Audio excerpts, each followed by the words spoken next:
ஆளுநர் மாளிகைக்கு தாவேக தலைவர் விஜய் வந்திருக்கிறார். அது தொடர்பான அந்த காட்சிகளையும் பார்த்து வருகிறோம். பனையூரிலிருந்து புறப்பட்டு ஆளுநர் மாளிகைக்கு தாவேக தலைவர் விஜய் வந்திருக்கிறார். சரியாக 3:30 மணிக்கு ஆளுநரை சந்திக்க அவருக்கு நேரம் ஒதுக்கப்பட்டிருந்த நிலையில் தாவேக தலைவர் விஜய் தற்பொழுது ஆளுநர் மாளிகைக்கு வந்திருக்கிறார். ஆளுநரும் விமான நிலையத்திலிருந்து புறப்பட்டு ஆளுநர் மாளிகைக்கு வந்தடைந்தார். இந்த நிலையில் தற்போது தாவேக தலைவர் விஜயும் ஆளுநர் மாளிகைக்கு வருகை தந்திருக்கிறார்.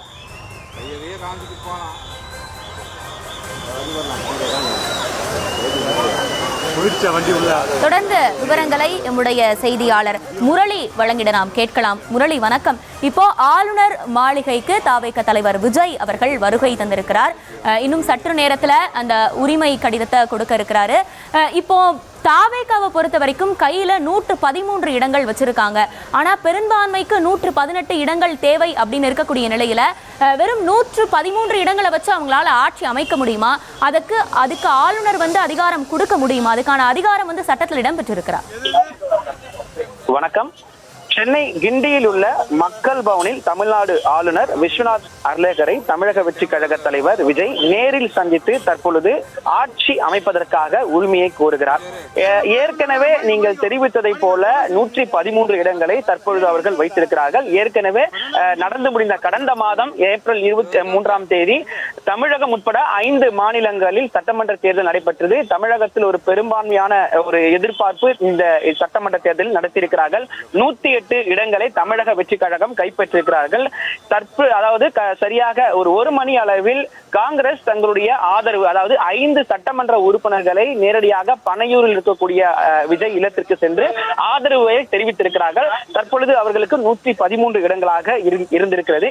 ஏற்கனவே தமிழக ஆளுநரை உரிமை கோரியை அவர்கள் மின்னஞ்சல் மூலமாக கடிதம் அனுப்பிய பொழுது அந்த கடிதத்தில் 2 வாரம் கால அவகாசம் கேட்டு கடிதம் அனுப்பியிருந்தார்கள். அந்த 2 வாரத்திற்குள் 118 பெரும்பான்மை இருக்க வேண்டும், அதற்கான சட்டமன்ற உறுப்பினர்களை நாங்கள் கொடுப்போம் என தெரிவித்திருந்தார்கள். இந்த நிலையில் தற்பொழுது 113 இடங்கள் அவர்கள் பெரும்பான்மையுடன் இருக்கின்றார்கள். மேலும் அவர்களுக்கு தேவைப்படுவது 118 இருக்கின்றது. இந்த நிலையில் மேலும் இருக்கக்கூடிய, அதாவது துணை கட்சிகளாக இருக்கக்கூடிய இந்த விசிக, அதே போன்று கம்யூனிஸ்ட் உள்ளிட்ட சட்டமன்ற உறுப்பினர்களை அவர்கள் கோரியிருக்கிறார்கள். அதற்கான கடிதமும் அனுப்பியிருக்கிறார்கள்.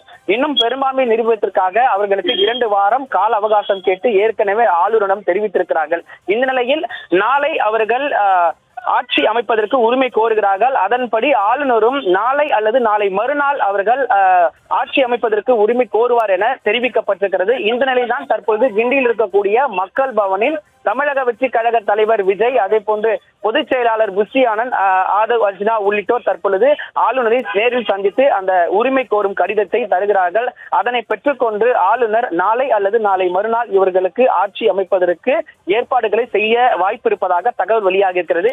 இதனிடையே சென்னை நேரு ஸ்டேடியத்தில் இருக்கக்கூடிய இடத்தில் பலத்த போலீஸ் பாதுகாப்பு ஏற்பாடும், குறிப்பாக 5000 பேர் அமர்வதற்கு இருக்கைகளும் ஏற்பாடு செய்யப்பட்டிருக்கிறது. இந்த நிலையில் நாளை அல்லது நாளை மறுநாள் ஆட்சி அமைப்பதற்கான உரிமை கோரிய பிறகு இவர்கள் நேரடியாக ஆட்சி அமைப்பதற்கான வாய்ப்புகள் அதிகமாக இருப்பதாக தகவல்கள் தெரிவிக்கப்பட்டிருக்கிறது. மேலும் கூடிய விரைவில், அதாவது இன்று அல்லது நாளைக்குள் 118 சட்டமன்ற உறுப்பினர்களுக்கான கடிதத்தையும் அவர்கள் சமர்ப்பிக்க இருப்பதாக தமிழக வெற்றி கழகம் தரப்பிலிருந்து தகவல்கள் தெரிவிக்கப்பட்டிருக்கிறது.